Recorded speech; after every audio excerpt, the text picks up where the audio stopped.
오늘 말씀을 준비하면서 사람이 무엇으로 살까? 또 하나님은 어떤 사람에게 눈길을 주고 계실까? 어려운 말로 주목하실까? 그런 생각을 하게 하셨습니다. 이 세상 살아가다 보면 만나고 헤어지고 또 만나고 헤어지고 하는데 그 만남과 헤어짐 속에서 남는 것은 무엇일까? 오늘 저와 여러분들이 이 세상 살아가는 동안 만나게 하나님께서 해주셨는데 우리의 만남 속에서도 만남은 영원할 수 없거든요. 이 세상에 살고 있는 사람은 어느 정도 정해진 시간 살다가 이 땅을 떠나게 되어 있기 때문에 사는 동안에 만나고 헤어지는 일들이 수없이 일어나는데 그 만남과 헤어짐 속에서 남는 건 무엇일까? 하나님은 우리에게 말씀을 강조하고 있습니다.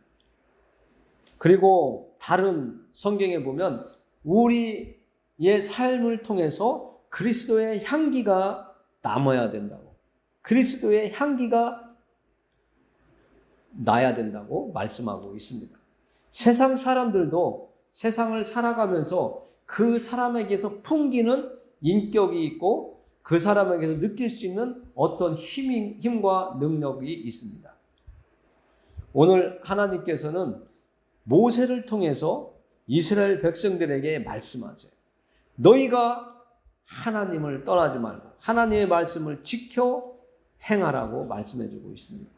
이것은 명령이라고 모세는 이야기하고 있습니다. 1절에 보면 내가 오늘 명하는 모든 명령을 너희는 지켜 행하라. 그리하면 너희가 살고 번성하고 여호와께서 너희 조상에게 맹세하신 땅에 들어가서 그것을 차지하게 하리라 라고 말씀하고 있습니다. 이 땅은 가나안 땅을 이야기하죠. 오늘 모세가 이 신명기 8장 말씀을 선포하는 장소는 가나안 땅에 들어가기 직전에 이스라엘 백성들에게 말씀을 하고 계신 겁니다. 이 가나안 땅에 들어갈 사람들이 어떤 사람들인가 한번 우리가 잠깐 살펴보아야 되는데요. 이스라엘 사람들이 애굽에서 종살이를 하다가 모세의 인도함을 받아서 애굽을 나왔습니다. 그것은 모세 개인의 뜻이 아니었고 하나님의 계획과 뜻이었습니다. 그래서 모세를 애굽 땅에서 40년 동안 교육을 받게 하시고 또 미디안이라고 하는 그 광야에서 40년 동안 이스라엘 백성들을 이끌어 낼 수 있도록 인도자의 역할을 할 수 있는 지도자의 자리에 설 수 있도록 하시기 위해서 하나님은 그를 훈련시키셨습니다. 그 훈련은 매우 힘들고 어려웠고 혹독한 훈련이었습니다.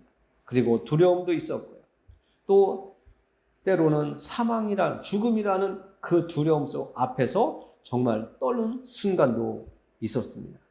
그러나 모세는 하나님의 뜻에 의해서 40년 궁에서 공부하고 준비한 그것을 또 광야의 삶을 위해서 또 하나님은 40년 동안 모세를 교육한 다음에 애굽 왕에게 보냈습니다.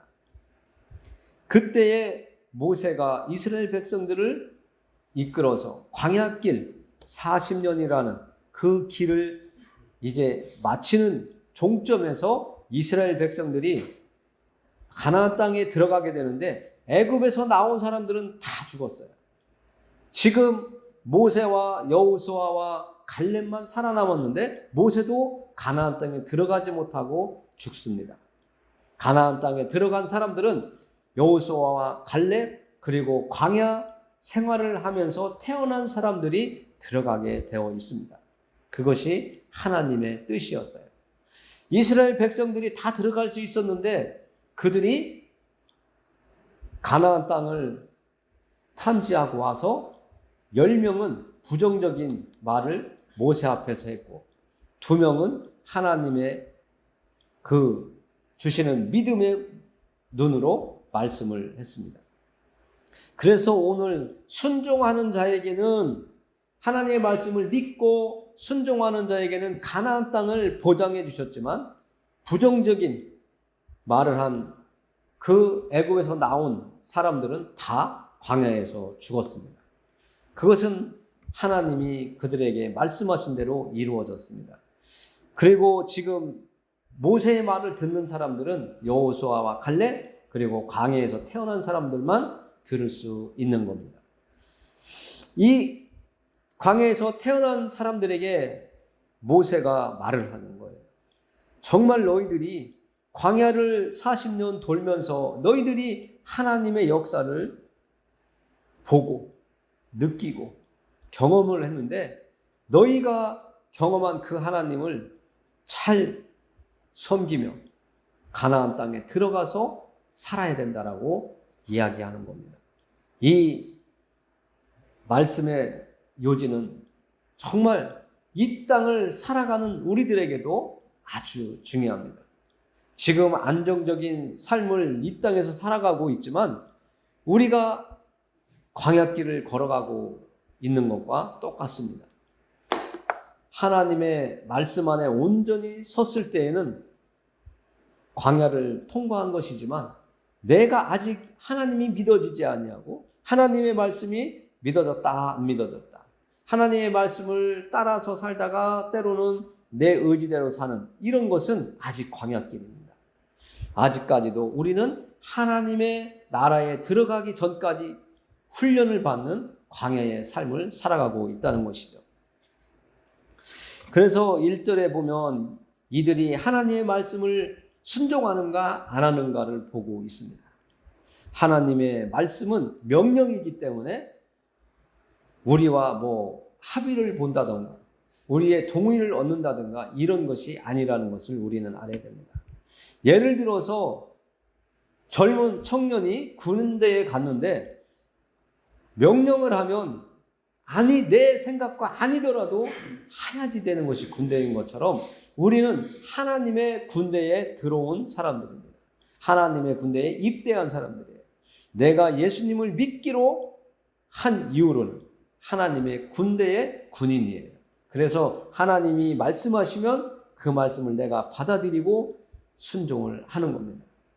이유되지 않고 하나님의 뜻에 의해서 순종하는 것이 우리의 삶인 것을 오늘 모세는 말씀하고 있습니다. 그래서 모세가 광야길에서 태어난 사람들과 여호수아와 갈렙에게 강력하게 말씀하고 있는 거예요. 내가 말하는 것은 내 이야기가 아니고 하나님의 명령이라고 말씀을 하고 있는 것입니다. 그리고 2절에 보면 또 이렇게 이야기하고 있습니다. 네 하나님 여호와께서 이 40년 동안에 네게 광야길을 걷게 하신 것을 기억하라. 이는 너를 낮추시며 너를 시험하사 네 마음이 어떠한지 그 명령을 지키지 않는지 알려 하심이라. 하나님은 모세를 통해서 계속 강조를 하시는 거예요. 너희 조상들이 광야 40년 동안 어떠한 삶을 살았는지, 어떠한 하나님의 은혜를, 하나님의 인도하심을 보았는지, 경험했는지 너희들은 기억하라는 거예요. 그러니까 우리도 과거에 우리의 부모님을 생각해 보면 우리 부모님이 나를 키우기 위해서 어떻게 나에게 행하셨는지, 그 부모님들의 삶이 어떠했는지를 우리는 생각해 보면 하나님의 마음을 조금 더 이해하기가 쉽습니다. 나를 조금이라도 온전케, 안전하게, 떳떳하게 이 세상 반듯하게 살아갈 수 있는 사회인으로 설 수 있도록 도우려고 부모님은 무진장 애를 썼습니다. 본인들은 쓰지도 못하고 자식이 달라면 대주고 도와주고 누구랑 부딪히면 가서 해결하고 굽신거리고 죄송하다고 자식 대신에 굽신굽신하면서 용서를 비는 우리의 부모님들이셨습니다. 오늘 하나님은 모세에게 이스라엘 백성들이 깨달을 수 있도록 과거를 회상하면서 하나님의 은혜를 생각할 수 있도록 지난날 40년 동안 광야길을 걸어온 것을 기억하게 하고 계신 것입니다.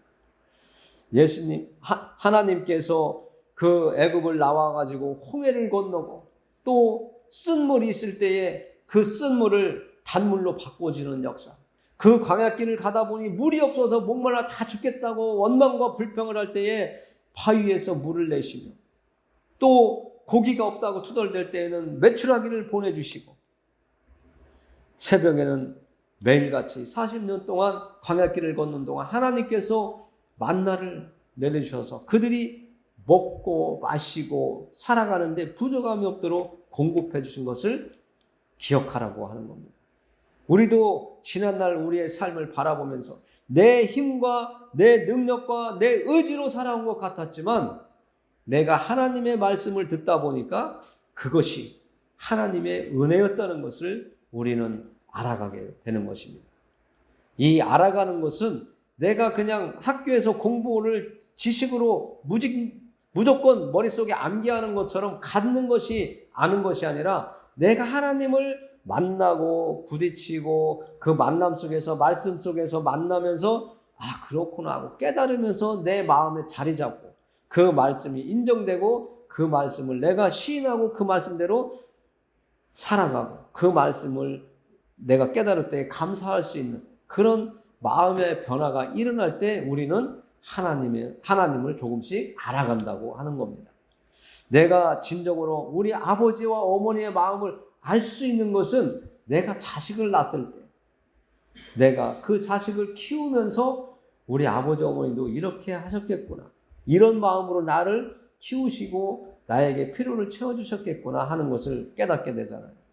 하나님은 부모님에게 하나님의 그 모습을 주셨어요. 그래서 우리의 부모님을 바라보면서 하나님을 알아갈 수 있도록 하나님은 그래서 우리에게 부모님을 주신 것입니다.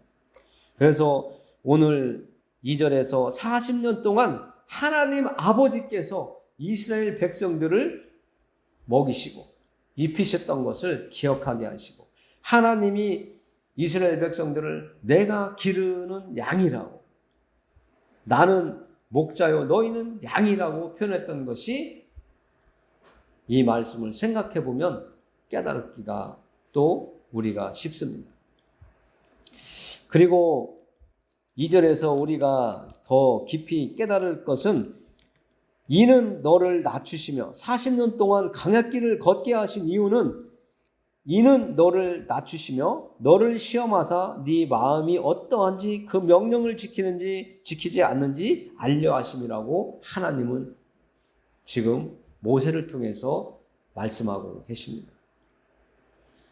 광야길을 걷는 것, 우리가 이 땅을 살아가는데 예수님을 믿고 영접하고 하나님의 말씀을 알게 하셨는데 그 말씀대로 우리가 살아가는지 안 살아가는지 하나님 지금도 우리를 시험하시고 계시고, 그 말씀대로 순종하는지 안 하는지 우리를 낮추시기 위해서 이 땅에서 갈등을 하게도 하시고, 이건 아닌데 내가 전에 하던 대로 살던 대로 사는 게 더 좋을 것 같은데 하는 그런 갈등을 겪게 하신다는 거예요.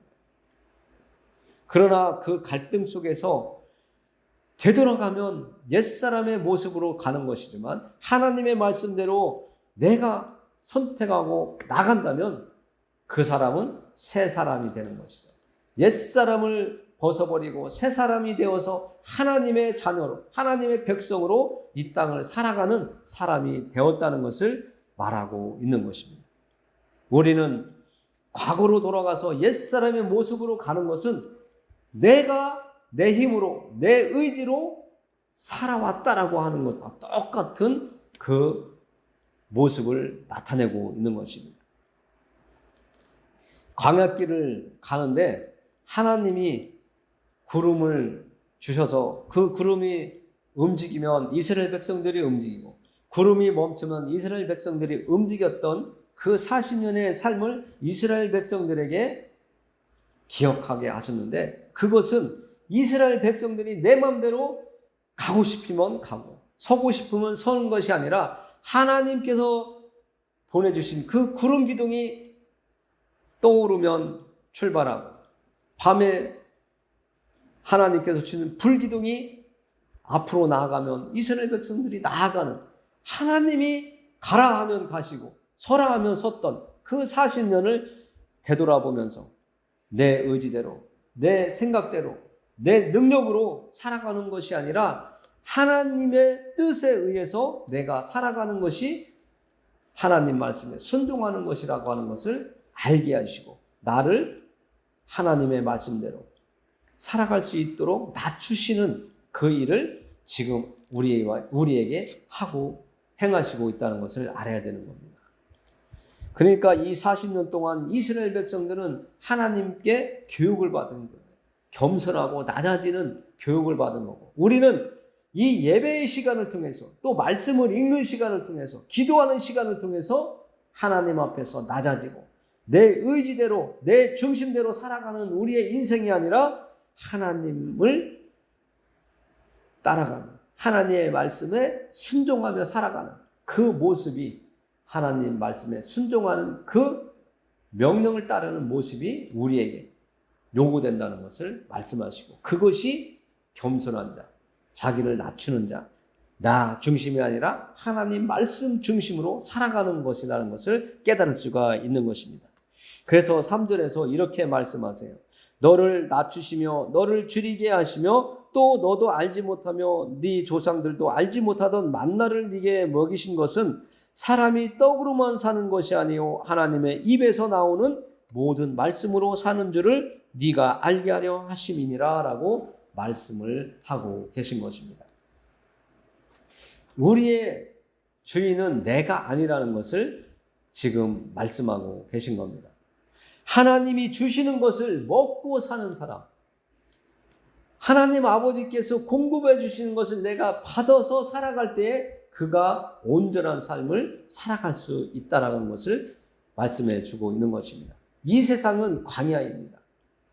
이 세상을 떠나서 하나님 앞에 나아가는 그 천국이 이스라엘 백성들이 가나안 땅에 들어가는 것과 같은 현상입니다. 지금 이스라엘 백성들이 40년 동안 광야길을 걸은 그 삶이 우리가 이 땅에 태어나서 죽기까지, 숨이 끊어지는 그날까지 살아가는 것을 광야의 삶이라고 생각하시면 여러분들이 이해하기가 쉽습니다. 그 살아있는 동안 우리가 숨이 멈춘 영과 육이 분리되는 그 시간까지 이 땅을 살아가는 그 광야의 삶 속에서 우리는 내 의지대로가 아니라 하나님의 입에서 나오는 말씀을 먹으면서 살아가야 우리의 영혼이 살고 우리의 육신이 형통한 길을 갈 수 있다라는 것을 말씀해주고 있습니다.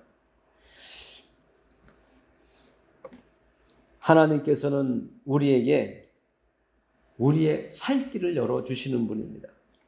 그래서 9절과 10절에도 보면 네가 먹을 것에 모자람이 없고 네게 아무 부족함이 없는 땅이며 그 땅의 돌은 철이요 산에서는 동을 캘 것이라. 네가 먹어서 배부르고 네 하나님 여호와께서 옥토를 네게 주셨으므로 말미암아 그를 찬송하리라. 하나님은 우리에게 현재 살아가는 동안 땅을 주셨고 또 나라를 주셨습니다. 사람들이 살 수 있는 육지를 주셨어요.